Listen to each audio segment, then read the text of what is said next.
Hi, everyone. Welcome to Data Quality Meetup number 8. We're going to give folks a few more minutes to join, and then we are going to start. And here with me, we have our awesome speakers. So say hi to everyone. And we also have Sarah, who is our moderator today and helping us with logistics. Hope everyone having a good start or finish of their day, depending on where you are. Also, in the good tradition of data quality meetups, let's start with sharing where are you dialing in from, because I know that there are folks from all over the world joining us today.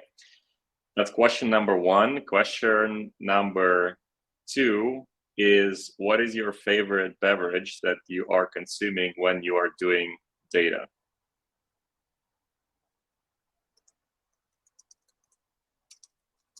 There is chat if you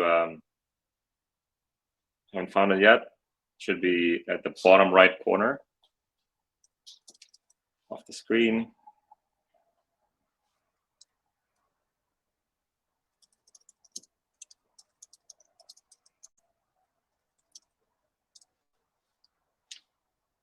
So if anyone's interested, I'm dialing in from New York, and my favorite beverage when I'm doing data is Japanese green tea. All sorts of green tea, from sencha to hojicha to matcha. I'm typically starting with matcha and going into sencha, and then finishing my day with hojicha, which is like the least caffeinated.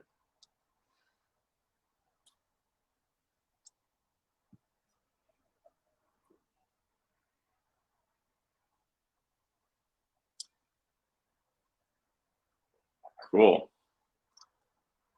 See folks from all over US, Munich, India, Rochester, Toronto. Oh, fellow New Yorkers. That's great.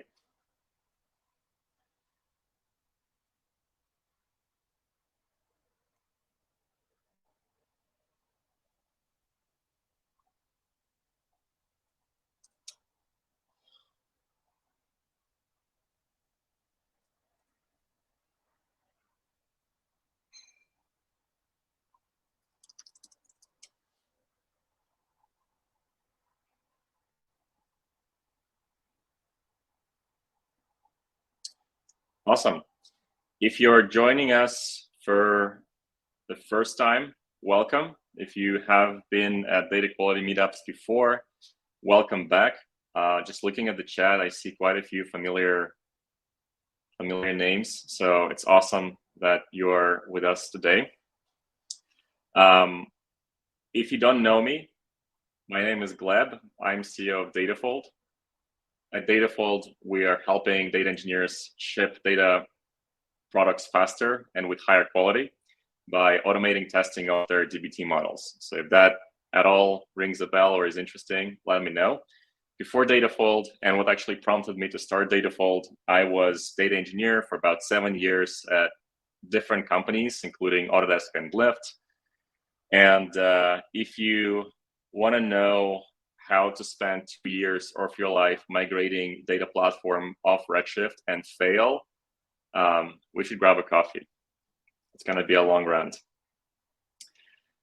So we've been doing this event since 2020. And the idea of Data Quality Meetup is to bring together data community, and namely people who are building data products, who are running data teams, who are using data in their work, as well as building data tools, just like we are at Datafold, to talk about different ways to do data better. And those things can span from better processes, better culture, better tools, or in general, just stories about how we go about our day-to-day. So logistics for the event are very simple. We're going to have 5 lightning talks. One of our speakers is currently having trouble connecting, so we'll hopefully he'll make it through. Lightning talks are very short, 7-minute talks. They're focused on one particular theme that can be something about tools or about culture, process, or project. Today we have very interesting topics ranging from automating data testing on dbt to improving data quality to entity resolution and other. And then after we're done with the lightning talks, we're going to transition to the panel. So we'll bring all the speakers you see currently into the panel room, and then we're going to have discussion about some top of mind topics and follow up on some of the topics we raised during the lightning talks.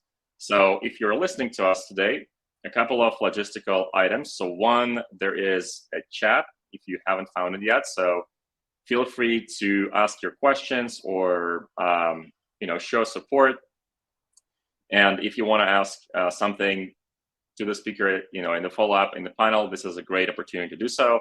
I'm also going to be posting polls just to ask a few questions and just see where everyone is in terms of any topic.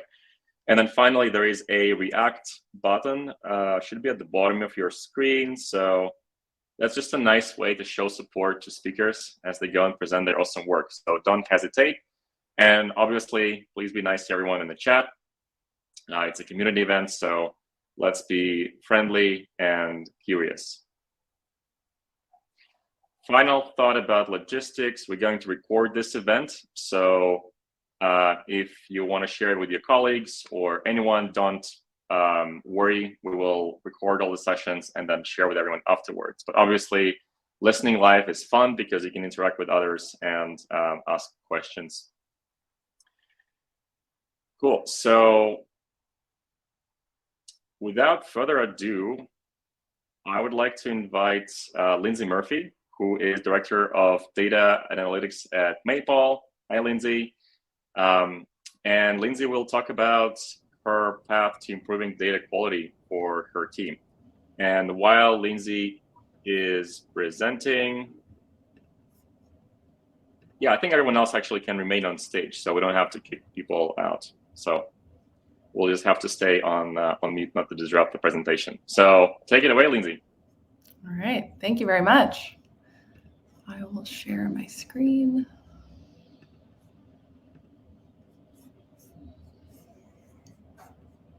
All right, I think that's still loading. Can everyone see that okay?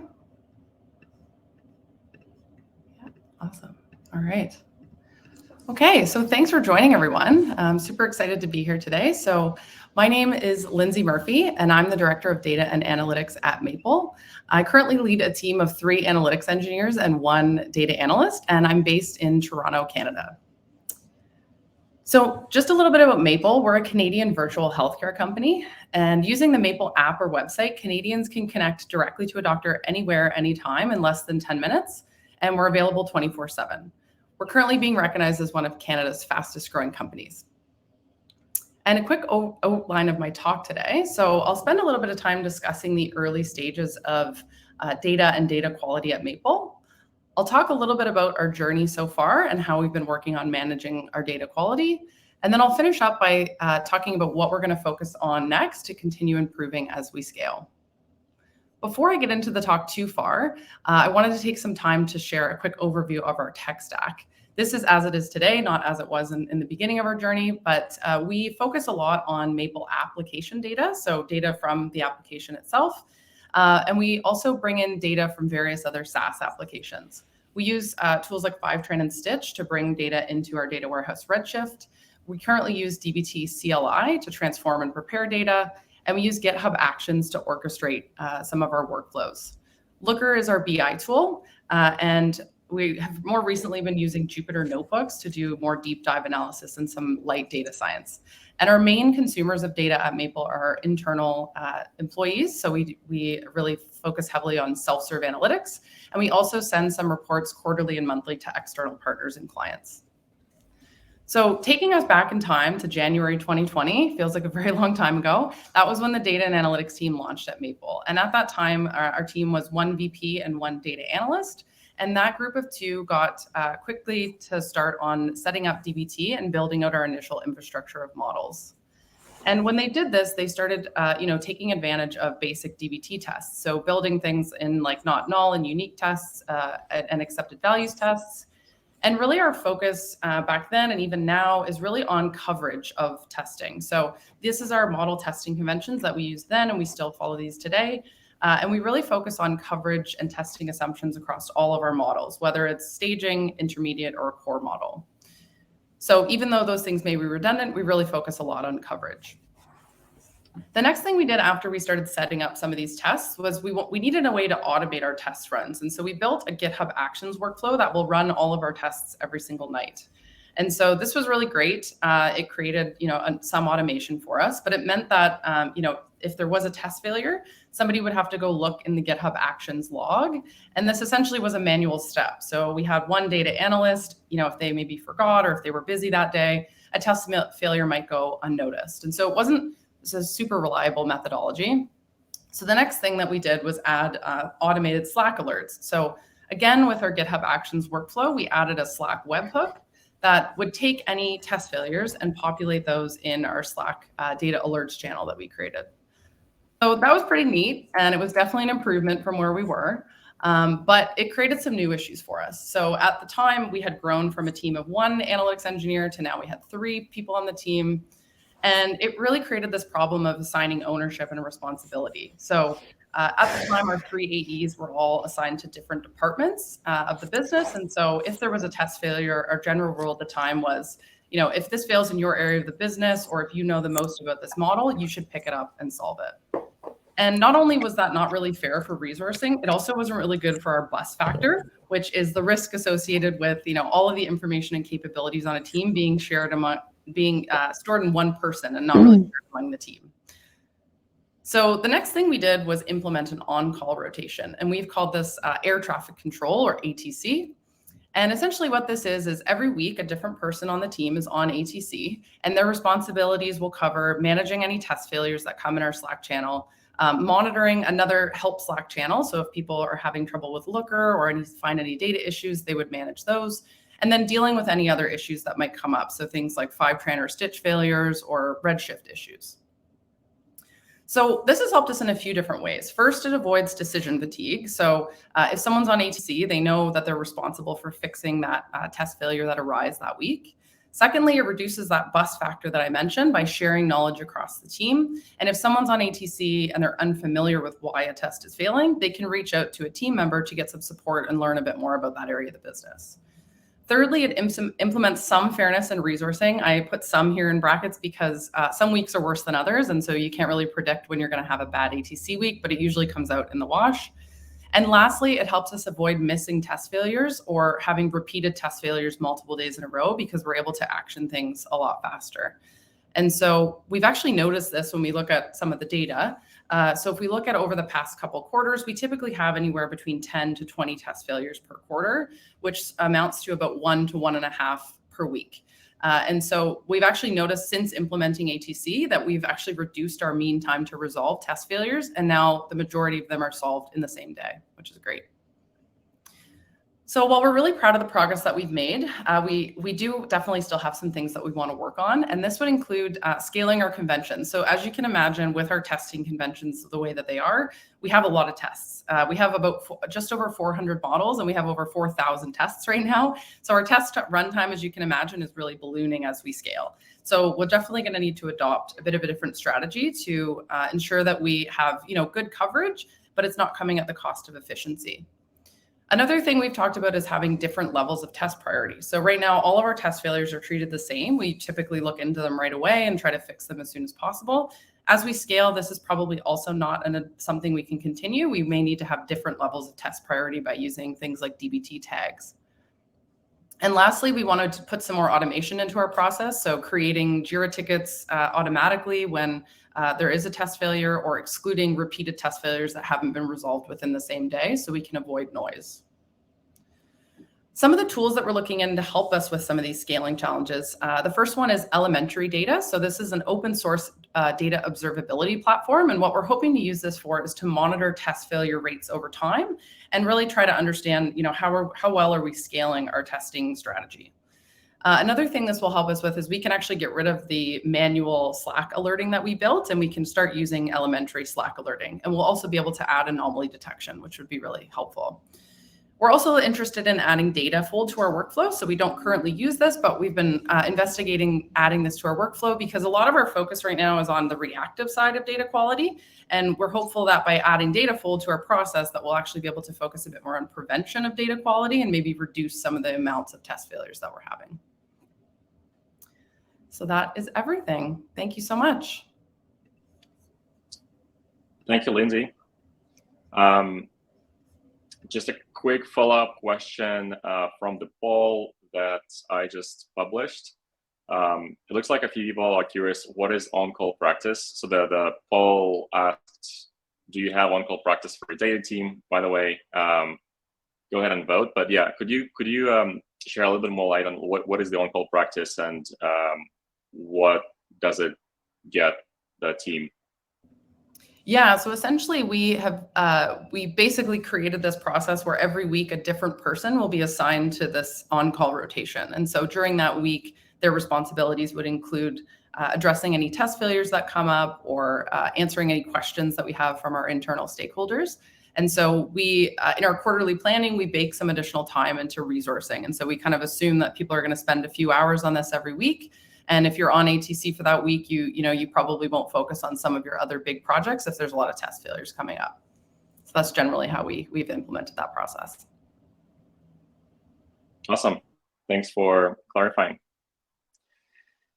Great. So we'd like to transition to our next talk, also on the strategy for data quality. So would like to welcome Jared Noynaert, who is the Vice President of Data Analytics at Crane Worldwide Logistics. And Jared will talk about defense in depth, how to implement the proper strategy for data quality. Yeah. All right, so if anyone can't see my screen, let me know, otherwise we'll roll. So yeah, I'm just gonna be covering how we think about data quality here at Crane and what approaches work for us, as well as highlight some of the principles that go into that. So quickly, we'll cover context in which we work, motivations about why this is actually important to us, the generalized approach and thought process we take to this, and then zero in on a few examples.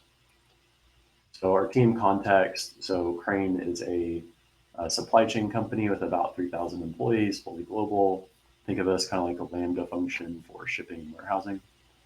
Our data team is relatively small relative to the headcount, fewer than 20 people, a relatively high developer to data engineer ratio. We have a lot of the usual use cases, right? So moving data around with automations and integrations, dashboards and workflow tools, and client-facing analytics that get embedded into other products.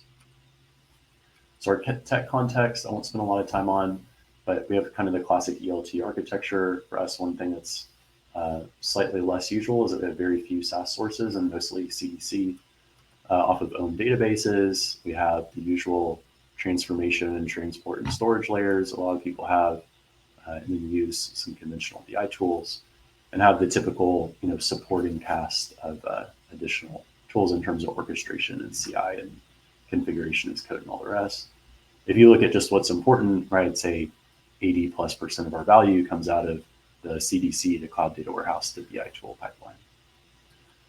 So for us, motivations for why we spend a lot of time thinking about this problem, investing in process around this problem, really comes down to two things. One is that to make any impact at all, I think all of us have experienced that you have to have a high degree of customer trust, whether that's internal consumers like execs or people in operational roles, or definitely external with clients, right, where you have even fewer chances to establish and keep trust. If there's a problem, even if it's really upstream's fault because some salesperson keyed in the wrong data or someone chose the wrong dropdown or someone sent you a malformed event, it doesn't really matter. It's still your dashboard or your integration. So it's still your problem and still up to you to own that and resolve it. So trust is one big motivator because it kind of gates all of our effectiveness. And then the other one is on the developer productivity side. Root cause analysis is really time consuming. We do a similar rotation to what was just discussed earlier, and how much of a time sink that is, right? It's largely tied to data quality. Also, developers, myself included, really hate touching things if they can't trust that it won't break. So those are the two main motivations for us. And if we kind of move on to the core principles we take or think about when we're approaching this problem. The first one is that you can't just test at one point, you can't just use one layer, right? So the defense in depth portion is pretty critical to us. Although, of course, I'd always start at the end output, the final mile, if you have to start somewhere. Really big on automation, almost over investing in automation, right? If you have boring manual data quality processes, everyone's going to be sad. People won't feel safe making changes. People will start skipping them and things will deteriorate. And then clear ownership is another essential piece. I'm sure a lot of people here who are data practitioners have had maybe the demoralizing circumstance of owning a data quality issue that wasn't really yours to own. It was really an upstream problem, like I was discussing earlier. So for us, establishing clear accountability for essentially every error, every quality issue is a key part as well. So briefly, I'll talk about one of the key distinctions we make when we're thinking about where and how to apply different data quality approaches. So here's just a kind of generic set of checks and things to think about throughout a typical data pipeline, whether it's live and streaming or batch. It's intentionally symmetrical. But the key distinction we make is how controllable it is, right? How far inside our sphere of influence it is as an individual developer, as a data team at large. So some of the things on the source side are a little bit less controllable. Like, did the data arrive on time? Someone else is sending you the event. A lot of times you have very little control over that. Is it correct in the content is normal? Very, very little control over that. Correct transformations and projections, almost 100% control over that on the typical data team, right? You control what's in your DB2 project or in your DAG or whatever else. And then is the output content correct? You have somewhat of control over that because it passed through your pipeline process in your platform. And you have a lot of control over, are you delivering regular updates? You know, say, is your DB2 project running on time? What's the lag in your pipelines? That kind of thing. You have a lot more control over that. So we tend to focus in as much as possible on the higher control areas. So just dive into just two examples here, one controllable, one uncontrollable. So we think about a controllable example. So one concern you might have that's controllable would be bad deployments. I know this one's kind of generic, but think, you know, the classic, someone made a tiny SQL change, you merged it without waiting for your green check marks, and then now someone's downstream contract is broken, or the dashboard is just lit up with red errors because you renamed a field and didn't pick that up throughout the rest of your environment. A lot of different ways to basically break downstream use cases via bad deployments. So an example for us, our goal is less than one breaking PR per month. Most months we're at 0, right? This is focusing in on the transformations, like part of our repo and what we deliver. So no rollbacks, no hot fixes, no broken contracts, right? It's the goal there.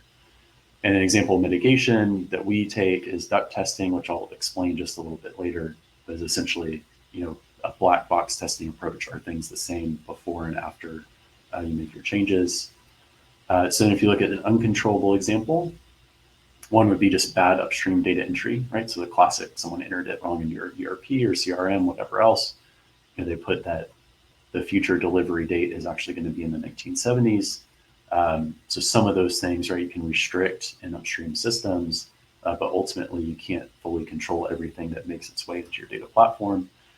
And so the way we address this are really kind of two different approaches. One is conditional KPIs that are very specific to use case. So some close to real life examples for us would be no invalid future delivery dates, or all the status codes are updated within a certain SLA of the actual event.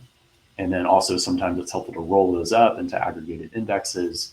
You can get specific or very general. So for example, it could be like, hey, you gotta have a score of whatever on our internal data quality index for this specific topic. And that's something where what goes into that index and how to score it, you want to negotiate with the actual data owners.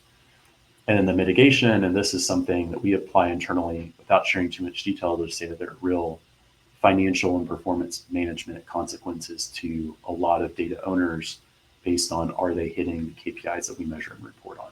So that's really effective for making it visible if something's essentially not your fault, as well as making sure that it doesn't occur that often, and still providing people the tools to improve that over time.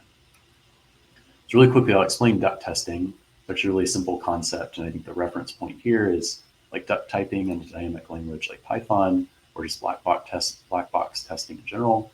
So this is our way of keeping it really simple and providing a generalizable approach across, especially in our data warehouse layer, to make sure that we don't introduce breaking changes. It's actually something Datafold's good at. I'll let sell you on that one.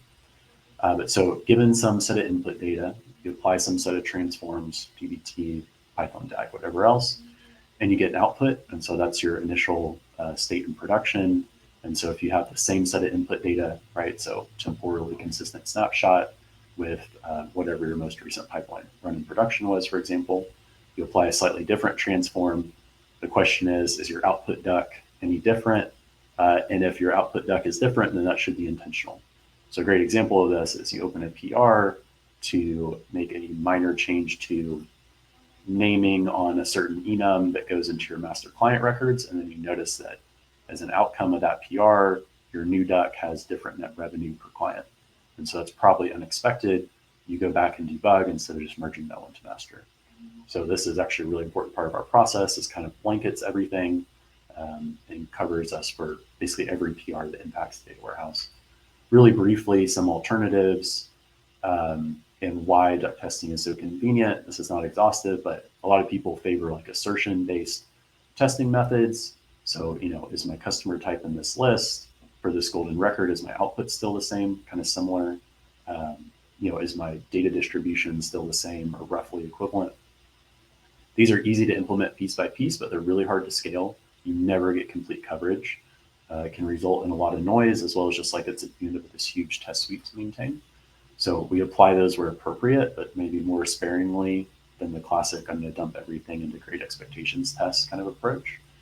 And then, of course, unit testing is very thorough. It's really annoying to do in data pipelines. If you spent time mocking up the 15 inputs to your pipeline full of joins and making sure all those input sample sets cover your edge cases, you know that this is not necessarily a pleasant way to approach things in a rapid development environment. So we love duck testing. Datafold is one of the tools we use to enable that. But so that kind of covers our general approach in a few examples.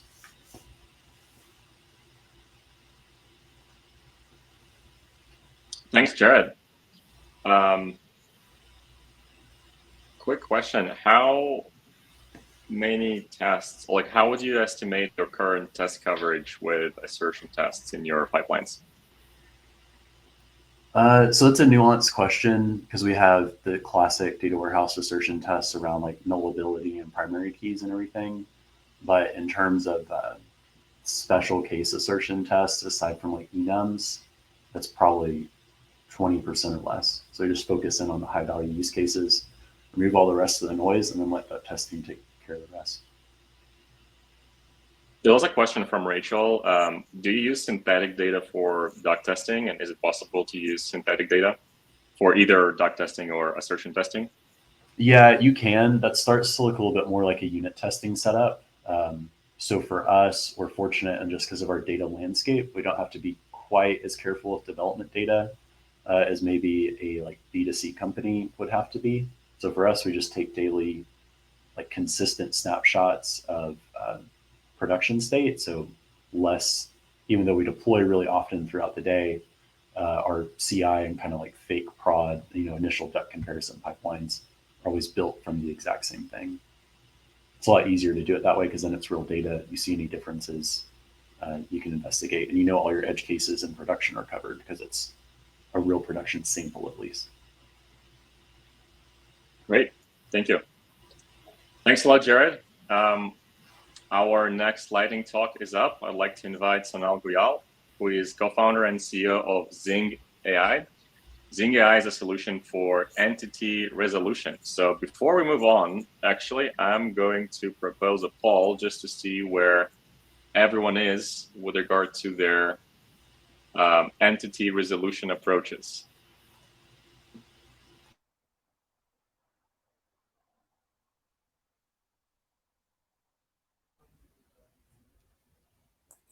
So I'll start sharing my screen. Yes, please, Sonal. Yes, go ahead.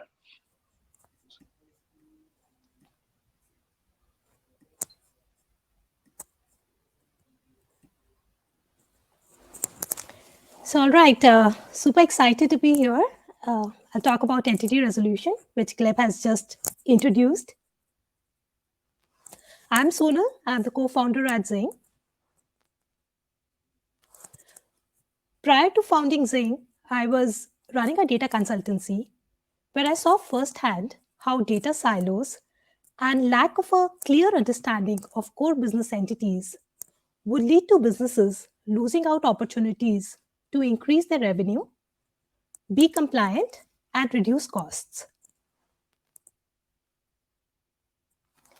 So essentially, entity resolution or identity resolution is a technique or a set of techniques that enables you to look at the data and unify your records and say that these records coming from different sources or through the same source with variations actually refer to the same individual or to the same entity. Generally, when we talk about people, we call it identity resolution. And when we talk about other entities like suppliers or addresses, it is termed as entity resolution. Now, it's, like we want to unify this data, but the problem is that this is not a very easy to kind of solve problem. When we look at the data and the kind of variations that our data generally has, it gets very tough to define the matching rules on how different records which belong to the same individual or to the same entity can actually be matches. On top of that, it is also a scalability problem because there are no unique identifiers by which we can do the comparisons and join those records. So if we look at 10,000 records, it's essentially comparing every record with every other record. And as we increase the number of records, a tenfold increase in the number of input increases the number of comparisons 100-fold. So essentially, we run into a Cartesian join problem, which becomes very difficult to scale. So that is what we are solving at Zingg. Pretty excited about this. We have a mix of techniques, machine learning, graph technologies, and distributed computing, through which an ML-based engine learns on your data. You can train it on your data to help it to scale out to millions of records easily and run it on either a private cloud or on a public cloud like AWS or GCP. So Zingg is open source, and some of the core things that we do that the open source provides is active learning through training on user data set.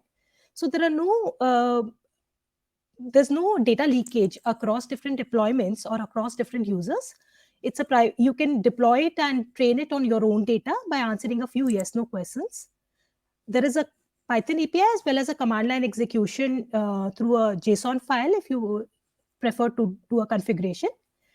And you can run it on any private or public cloud or a Spark cluster of your choice. Zingg also connects with any input or output warehouse, database or data lake. So any RDBMS, any Parquet, Avro, JSON, XML file formats, TSV, CSV, as well as any warehouses like Snowflake, BigQuery, Redshift, etc. Zingg can connect to the open source APIs. Now, I talked about the machine learning part and training on your own data. So it's as simple as defining what are the fields on which you want to run the matching on and answering a few questions on whether these are matches or non-matches. Based on the user input, Zingg learns the similarity rules and how best to group them together so that it can scale to millions of records. And once we have a trained model, Zingg comes out with the cluster IDs. And if you look at this, the row second and third, which are duplicates and belong to the same person, share the same cluster ID. We also provide the matching probabilities of how close these records are to each other.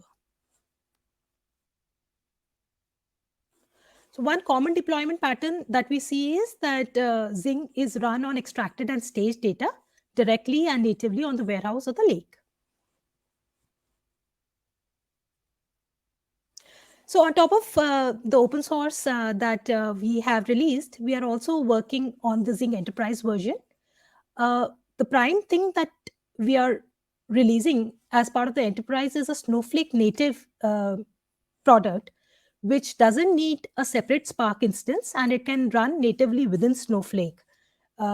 We are also providing pluggable matching and blocking functions so that you can improve the precision and recall, and a lot of other cool things like semantic matching, unstructured text, as well as managing the entire workflow of the matches to maybe override what Zingg has predicted and to take care of the subsequent workflow.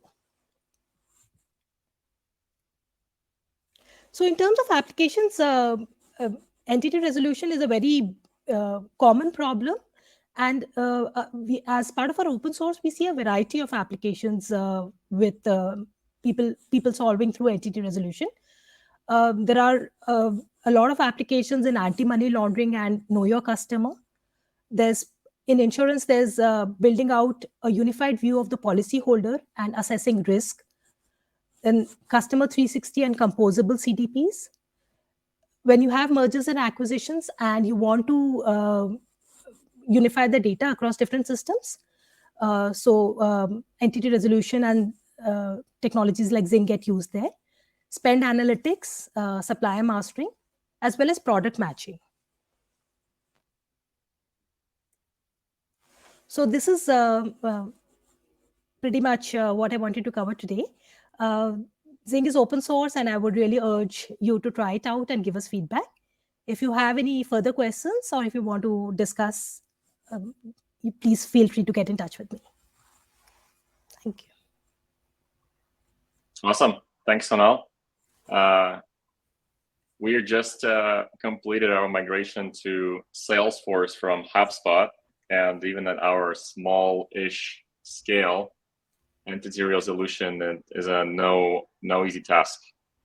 And definitely coming from large companies, I can see how this could be immensely useful to unify different data sources. So yeah, I'm very excited to try Zingg open source. Thanks for sharing. I hope you do, and let us know if you have any feedback, Gleb. Yeah, absolutely. Cool. So now I would like to transition to our other talk and give the stage to our head of data at Datafold, Will Sweet. We actually have something special to share with you all today. We started Datafold building a SaaS tool, but we are opening up a release of an open source tool today that we believe will help the workflows of data engineers using dbt massively. I know that a lot of you are actually using dbt on your day-to-day, so hopefully you will find it very useful. We also at Datafold believe that data quality, although it's an important topic, is not the end goal, because no one really can quantify it in any concrete manner. And what we should be doing about improving it is actually improving our workflows. So that's our philosophy, and I will let Will drive it and share with you all what we built here at Datafold. Yeah, thanks, Gleb. Quickly pull up my screen.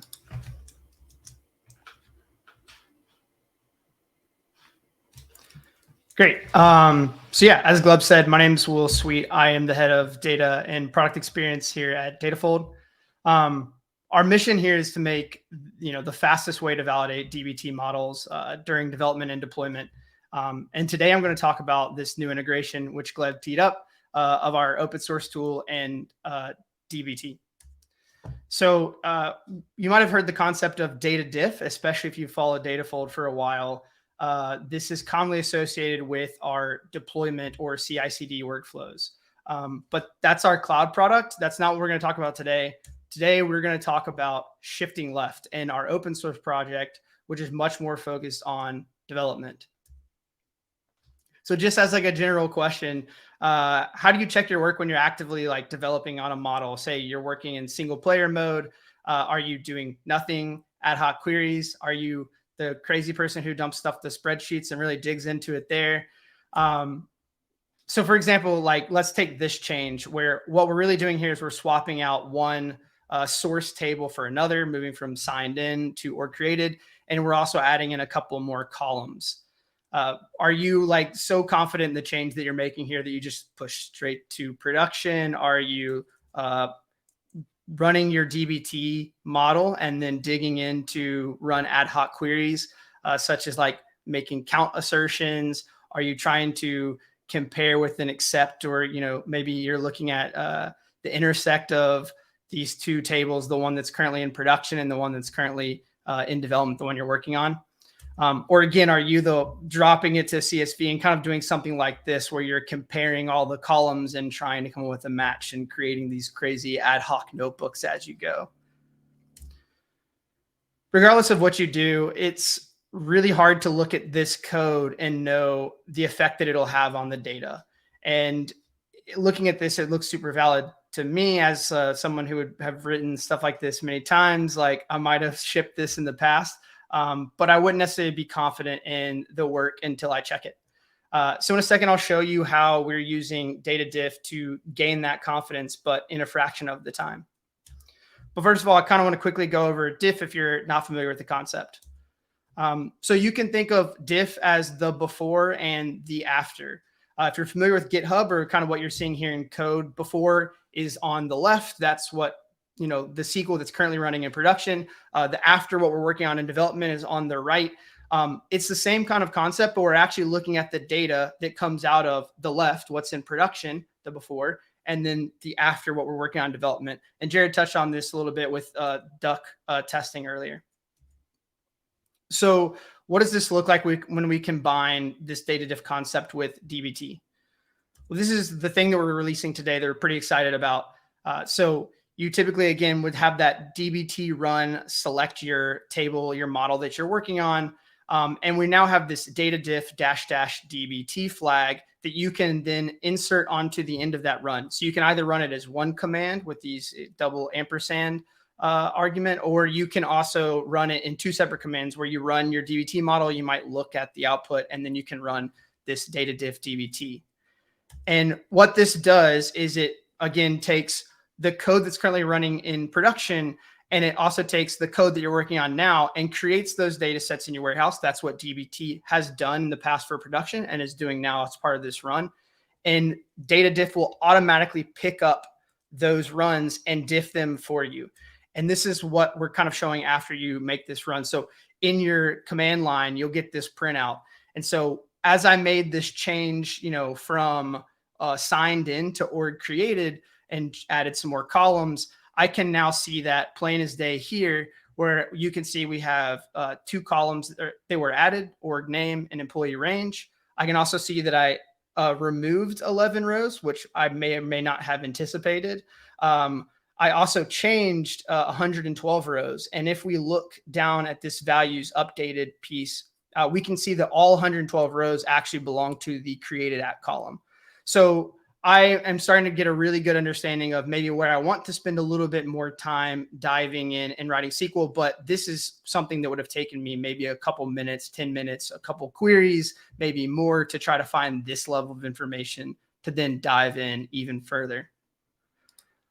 What's more is this isn't just limited to one model. So if you're familiar with the DBT syntax of adding a plus sign, I can select the dim orgs model that I'm working on and all the downstream models as part of my DBT run. And when I do that, I can also automatically diff all those. So this is a very long printout, and I'll dive into specific pieces of it. But as you can see, instead of picking up one model like we did before, we picked up all four models, the one that we changed and the three that sit downstream. We do that same comparison for the model in question.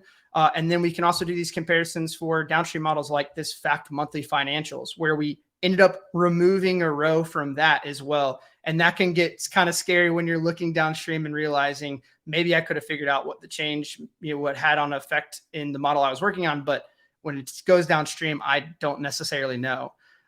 So this will highlight some of those changes. And then also we'll see where there are no row level differences to really, not make us spend time investigating something that has no impact on that table, which is great. So I quickly want to show this in action with like a quick video of what it looks like when you run this. It has the same printout as before, but just to give you a sense, again, we're kicking off our DBT run with the model in question and all the downstreams that's running. This might look familiar for everybody who uses DBT. It's finding, running each of those models. And then this is where data diff kicks in. We piggyback off of that. We find this one table, the model we haven't actually edited. And now we're looking at the downstreams. So the first downstream, the second one, which has no differences, and then the third downstream model will finally come. And all this was done in under 30 seconds. So this is a real-time playback of what this looks like in the workflow. So we're really excited to get this out there. If you're interested in trying it out, we'd love to hear from you. My email is there. I hope you can reach out and dive into this with us. We have support for Snowflake and then Redshift, Postgres, BigQuery are all coming. We're really excited to get in the development workflow and really figure out what problems are important to you as you work through your data model changes, and how can we fix and prevent data errors from leaking into your data pipelines. Thank you. Thanks, Will. So if someone wants to go and try the open source data diff, where should they go? Yeah, so we have a package on PyPy where you can pip install data diff to actually install this. And then that DBT flag is getting released today. We have some documentation on our website as well, but feel free to reach out. I'd love to just talk through problems and incorporate your feedback into the development process of this tool. Also, a question from Lindsay. Are you planning to create a pre-commit hook for this? I haven't looked into the option at the moment, but would love to dive in and especially to hear what you're thinking. I should also say that kudos to DBT, because these types of workflows would not be really possible if DBT hasn't solved for really basic things like, creating different environments and version control. So most of my data engineering days were done on Airflow, where there's like no concept of development. You just change code and you publish to production. And so there's nothing to really compare against. And so that has been always very, very painful manual process. So DBT just really solves a lot of these things for you, which I think one of the factors why it has been so successful as a platform, which allows to build other workflow improvements that basically, okay, now we can create models. You can also automate them, which is what we're concerned with. But super, super excited about the further adoption of DBT.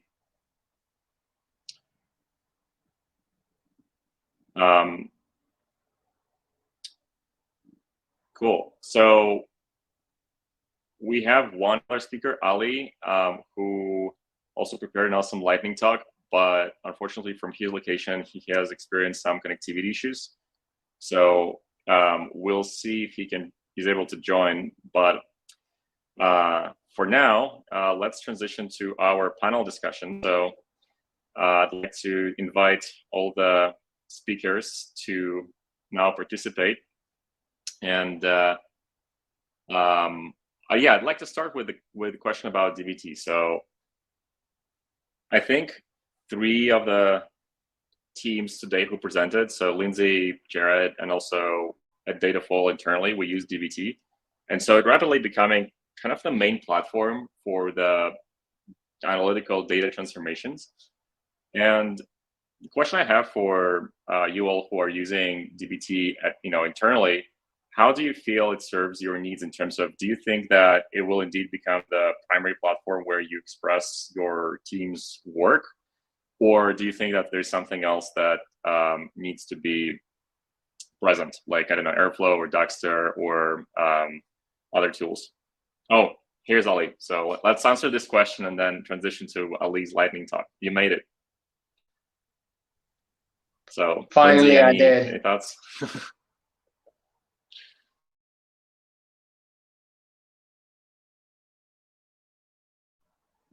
Cool. So any thoughts on the future of DBT in your organization? It's the platform or an orchestrator? Maybe I can jump in here. I think from Maple's perspective and our data team, we focus really heavily on DBT. We kind of have adopted it pretty heavily and follow the community and a lot of the things that sort of surround it. So we kind of, I don't think we'd be where we are today if we weren't using DBT. And we're still using GitHub Actions as our main like workflow orchestrator. So we haven't really gotten more advanced than that yet. So I think, at least for us, I don't see DBT going anywhere. I think it's going to maintain being very important for us as a team. Yeah, I think we're a fan of the like nice build tool part of it. I wonder if some of us have normalized the clunkier parts of the workflow, right? Where it's like you make the edit, you've got a compile step. So I'm sure that there's like some technical innovation that can happen there to make that a smoother dev cycle for sure. But so maybe like less a fan of the orchestration aspect, but it's been great for like that single build step, getting everything in version control and all the rest.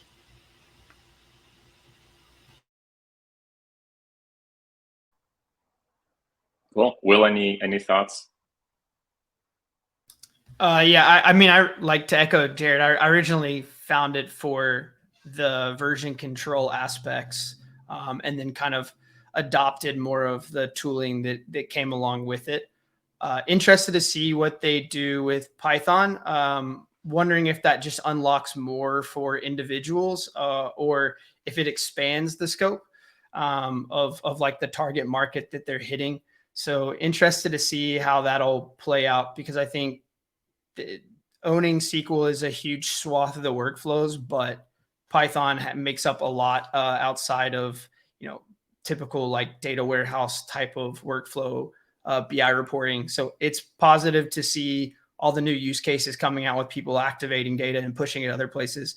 But I think that will kind of open it up to potential competition or alternative methods.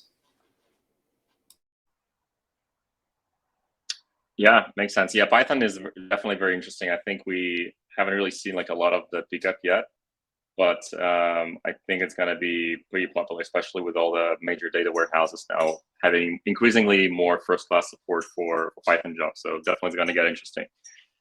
Awesome. So great. Done with the DBT intermission, and I'd like to invite our final speaker for lightning talks, Khalid, who will talk about the blind spots when scaling data quality.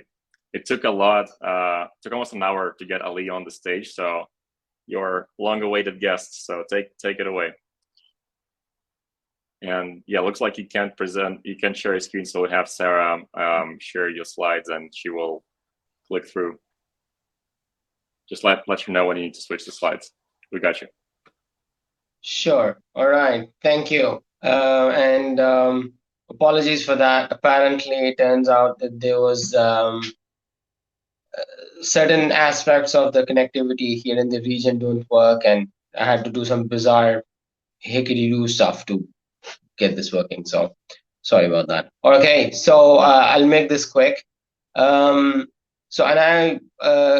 intro. So I work for a large organization, and my job is to help teams build data ops practices. And for a while, I've been involved with that. And then I started to blogging and talk about that subject as well.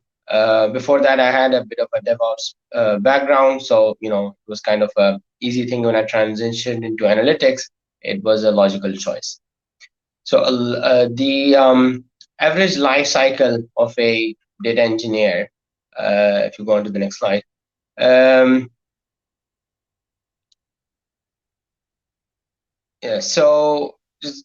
I've done transitions, just do the whole thing. Yeah, so we're all familiar with this, right? So first you start off with trying to figure out what someone wrote, or in some occasions, you're trying to figure out your own code written 6 months earlier, and you have no clue what happened there.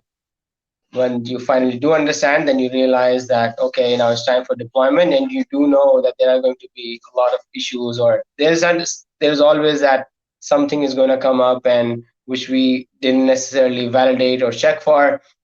And finally, when it does go into production, and long behold, those production issues do come up, and it takes days sometimes, and if it's something really tricky, a longer duration to just fix and debug and figure out what's happening all the time. Business users after us figuring out, or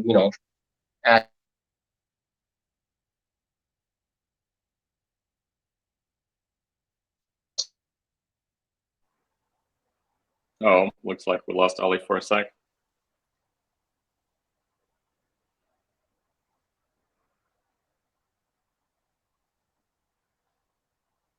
Yeah, I believe Ali is dialing from Dubai, and apparently the platform we're using, Livestorm, has particular technical aspects that are not supported in the region. So that's why we have troubles with the connectivity. So let's see if he reconnects.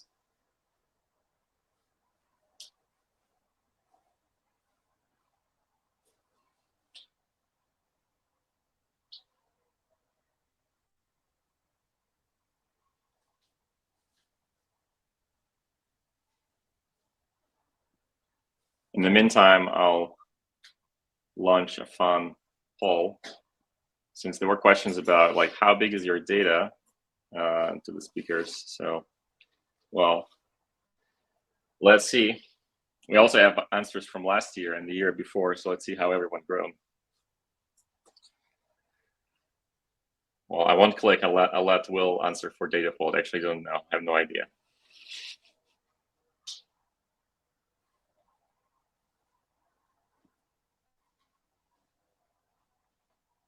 So I'll answer not sure.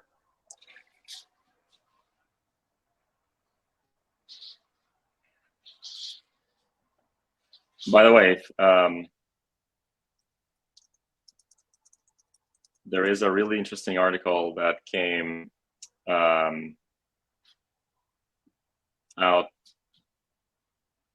from DuckDB recently.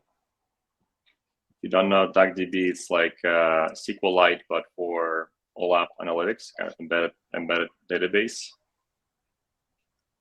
about the end of big data, basically arguing that we don't need Snowflake. We need much more agile data systems to process our data.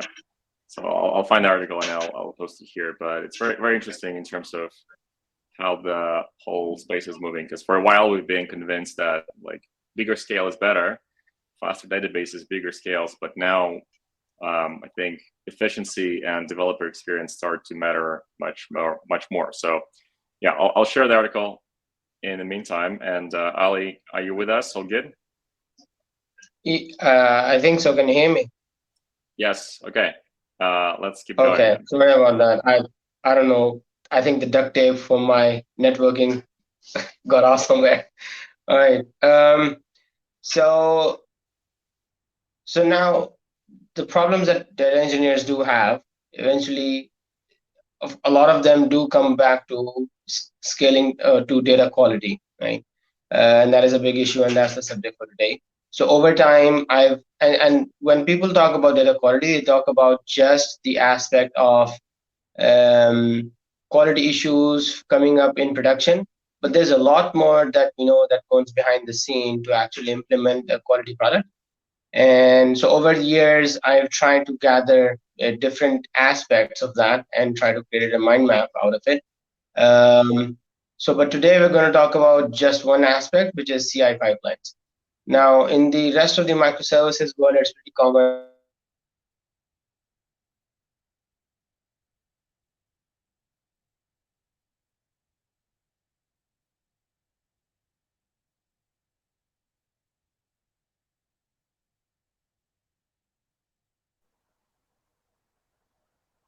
Oh no, looks like we lost Ali again.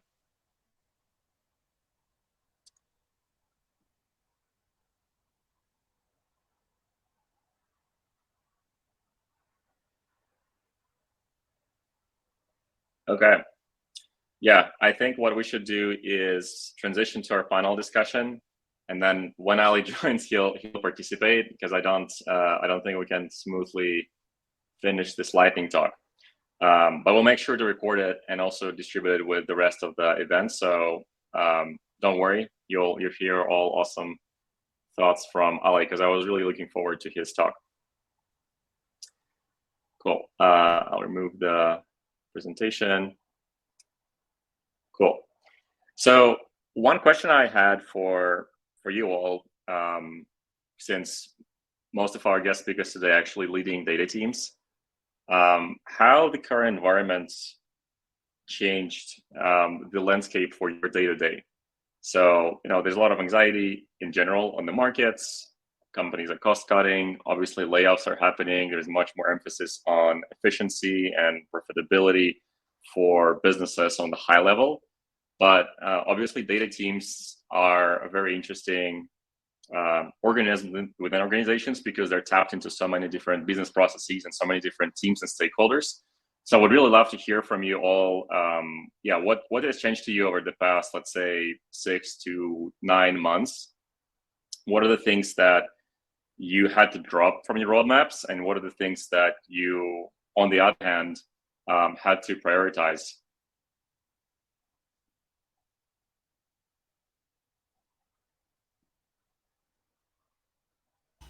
So on our side, I think we've intentionally kept ourselves really lean relative to broader corporate headcount. So we haven't really necessarily had to change a lot of our project or staffing plans, but the biggest transition has been across like our whole corporation. Everyone's now much more focused on efficiency use cases and metrics. And I don't think I can get into details, but you've had to adjust some of our like North Star metrics, where, for example, in logistics, freight rates have gone way up and down over the last couple of years. And so we have to find measures of activity and success that aren't as tightly correlated to, say, prices. Like, it's still important to measure that, actual like hard profit still matters. But in terms of giving targets for people to achieve, right? Like, if you don't have control over the pricing in your domain, then you like zero back in on different activity metrics, if that makes sense. Yeah, one project that we've taken on, Gleb, as you know, is trying to really put our Snowflake costs under the microscope. And the big benefit of doing that is we found like a lot of really great techniques to slim things down in CI and how we orchestrate different runs. And as helping customers also set up CI/CD, we've been able to turn those learnings internally back into things that we can put in our documentation and talk with customers about. So I think it's been like a net positive for us internally, and just like having much more context. It reduced a lot of bloat as well that you just had the luxury of kind of overlooking in the past. But I think like overall, it's been super nice to be able to like go and document that kind of stuff as well for people to check out. Give us a percent. How much have you cut? So we cut around 30% recently. We did a lot of optimization. I mean, we also I joined in the last year and we started standing up like a lot more like standard analytics practices and whatnot. So we kind of helped balloon some of the costs. But we don't talk about that. We just talk about the savings. Yeah, we have some similarities at Maple. So the company as a whole over the last several months has kind of shifted its focus. Before it was on, user growth and revenue for the most part. And now the company's a lot more focused on profitability and margin.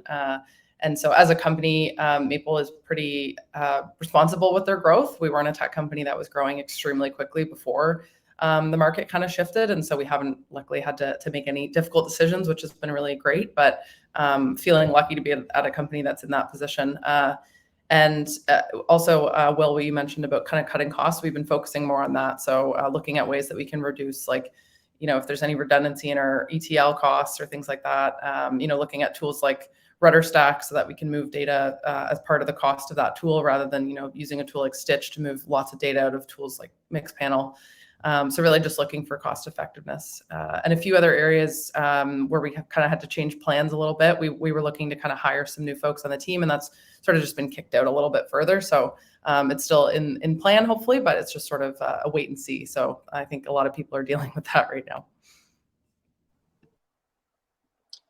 Yeah, I bet the open source for X kind of vendors, like for example, RudderStack or Airbyte, are probably having a really good time now because teams may be looking for like replacing some of the more expensive SaaS tools. But my kind of contrarian point of view here is that when teams make decisions like that, they need to take into account the cost of ownership, because sometimes it's much cheaper to just buy a SaaS tool than take even a really good open source project and run it yourselves. I think that for Datafall internally, also one of the things that affected more of our product strategy is the shift towards developer experience, because we realized that teams will be more focused on efficiency, and so how can we help get our customers, our users, more productive and basically get more things done, even with the smaller team. Also, Katya, who by the way was our previous speaker as well, so great to see you, Katya, asked a question. Do you all find that it's harder to get the business to invest in data quality with tighter budgets?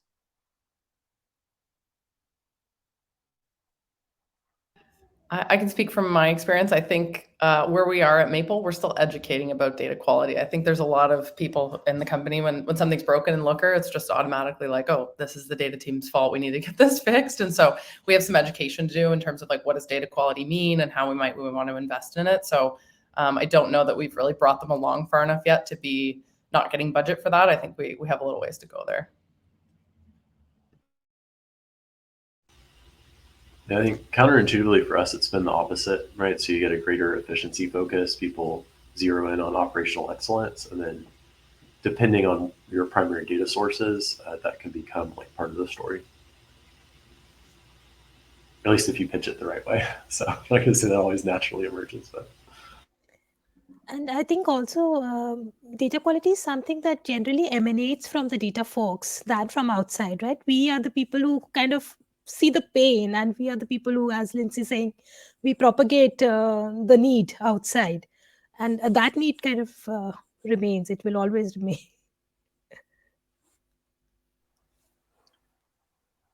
Yeah, I'm also curious, kind of related question. Given the potentially tighter budgets, headcount for data teams, how are you thinking about enabling your stakeholders to maybe do more themselves? So I think in a world where data headcounts were really aggressive, we could hire people and embed them in all the teams and create these pods for every stakeholder who wanted analytics. But now that maybe that is a little bit less abundant, how this affects your projects that may be aimed at enabling stakeholders to just do data work on their own. And also curious kind of how deep it goes, right? So is it just something like, hey, this is a Looker dashboard, you watch it instead of pinging on Slack? Is this, well, this is sort of like a notebook or a Looker Explorer where you can drag and drop and actually get answers yourself? Or this is dbt pipeline and read dbt docs and open a pull request if you want a new metrics. Like how deep it goes in the organization in terms of enabling stakeholders to use data.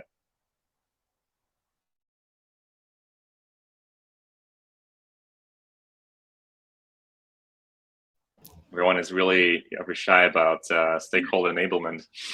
I can jump in here again. At Maple, we've really leaned into the self-serve analytics. Sometimes I think maybe we've swung the pendulum too far that way. But that was really our intention, was we kept the data team very lean, and we focused on analytics engineering roles that were really kind of asking people to stretch a little bit. So they would do a little bit of data engineering, a little bit of data analysis. And that's been really good to date. So we enable almost the entire company. Every department has at least one Looker user, and we have data models that service all different areas of the business. So we've really pushed really hard on that. I think from a scalability perspective and a value perspective, that really does a lot of the table stakes for things like reporting and monitoring and kind of operational efficiency. But what it doesn't really service is more of the advanced insight generation, or kind of the so what. So we answer a lot of what is happening, but now we get questions, well, why is this happening? Why is this number down or up over a certain month? And without having the analyst capability built out, either in a team or on our team, you really don't have folks answering those questions. So that's what we're kind of looking to do now, is sort of, now we've built kind of a Maple data platform, we call it, and we have our analytics engineers that service that. And we want to build another arm of our team that's really focused more on advanced analytics and data-driven decision-making. So that's kind of the evolution that we see longer term that I think is more valuable. The other piece that I'll just add is it's really hard to measure the value that you bring when you're just focusing on enabling others. It's very, very difficult to show, like, here's the impact that we have, because it's kind of like a systems or a network impact. And that is really hard to measure when it comes to dollars and cents. So that's been one of our biggest challenges, is sort of saying to our leadership team, here's all the value that we're delivering, but we're kind of measuring it qualitatively. So that's one challenge I think that we'll hopefully get over as we start to have more direct business impact. That's very interesting. So basically, the more you enable stakeholders to do work themselves, the less it's apparent, like, to what extent they actually depend on the data team and how much value is created. That's a very interesting way to put it. Yeah, one thing that we're doing at Datafold, but I've also done at a previous company, Cypress, is attached more to the themes that are becoming important. So it's not just the data teams that are experiencing a lot of this shift, it's the entire company. So generally some themes come up, and at Cypress, we like really focused on like revenue operations. We had gone through an A and a B, and that was like the gear up to C. Series like C was, can we really track the effectiveness of our funnels and all of those types of things. And so it was like attaching ourselves to that type of work that became like really important. So it kind of helps address the value piece, where you can kind of insert yourself into some of the conversations around like, this is what we've been, optimizing, and this is how this KPI for X team has grown. And you kind of just associate yourself with that KPI. But yeah, as it kind of also helps you like take what is necessarily like a smaller team or smaller budget and kind of put it into something that is very high leverage in the eyes of lots of people, and then like actually end up getting more budget and team over time. So follow the money. Is that the Will strategy? Ours is, I may regret saying this in public, but I think, so I come from a background where I was like part of shadow IT at one point, essentially. And so I think we're starting to transition in this environment from, okay, let's centralize everything, we're the bottleneck, to let's give this to people, not just like basically where they want it. So what I'm getting at is like, if you can give people stuff in Excel in a way that connects to your data warehouse, actually I'm starting to come around to that's a fantastic thing. And there are two key parts to this approach. One is to have a really clear demarcation between this is a gold standard financial report that, say, our team publishes, versus this is something that's self-authored and kind of at your own risk. And the other piece, to tie into what Lindsay was saying, is that when you start doing that, it's going to sound weird saying it this way, but you can kind of take credit for almost everything, right? So on the like shadow IT side, if you block in a big org, you block direct access to the data warehouse, people are going to find a way to get that data into Excel anyways, and then they'll do whatever, no thanks to the data team who made their life harder. But if you enable them and collaborate with them, then like you might spend 10% of the effort, but you're still part of like the improvement. So we're like doubling down on that, and then focusing on like how Will is on following the money, right? So investing in the areas where it's going to be mostly impactful. Yeah, that's a good point. That was another benefit, is not only are you attaching yourself to a place that's like a lot of attention, but you're injecting yourself into the like collaboration cycle. So before like people have set up all the process, you can get involved and understand the context of it. And then you can prevent some of the self-serve that might happen in the future that actually like may misinterpret some of the data. You can help like see those kind of edge cases based on like the expertise you have, and go ahead and like circumvent it and put it in place, put a good foundation in place so that people can't kind of, do something that might bite them in the end. Yeah, we think of it as like, how can you be a partner and not a frenemy? So follow the ROI and then actually partner with people. Don't just like low key block them from doing the work themselves. Yeah, I think that also is good because it prevents you from just becoming a support function, which I think is when you focus really heavily on self-serve, you just kind of fall into this pattern of like, my dashboard's broken, can you fix it for me? Or can you add this feature, rather than, here's the problem I'm trying to solve. How can you get data to help me support or answer this question? And so I think that's the area where, when I say we've swung too far on the self-serve pendulum, it's like, we want to get out of this like support function and really come back and be strategic partners for the business. So yeah. Being partners. What a great way to conclude our panel discussion. Awesome. Thanks so much for all the lightning talks and for great insights in talking about the day-to-day and what's top of mind for the data leaders. We've covered a lot of ground today, so just as a reminder, we will distribute all the talks both as blog posts and as recordings. All speakers will also be able to share them, and every one of our RCPs will get an email with a digest and links to specific talks. We also had 2 tools covered today, so just want to make sure that there are clear action items for everyone to try Zingg. If you are having troubles connecting different disparate information bits about entities like users or products or anything, so Zingg.ai. And if you're using DBT and developing DBT models, then you should go and try DataDiff. So I've linked it repo on the website, sorry, in the chat. So it's datafold/DataDiff. It's open source. It actually takes all your credentials from your DBT project. You don't have to do any extra configuration, no strings attached. And if you want to take this and enable your entire team in CI/CD and build best practice for data quality, then you should call up me. I'm Gleb at datafold.com. That's my shameless plug. So great to see everyone. Thanks again for an awesome meetup, and we'll see you soon in a few months for another data quality meetup.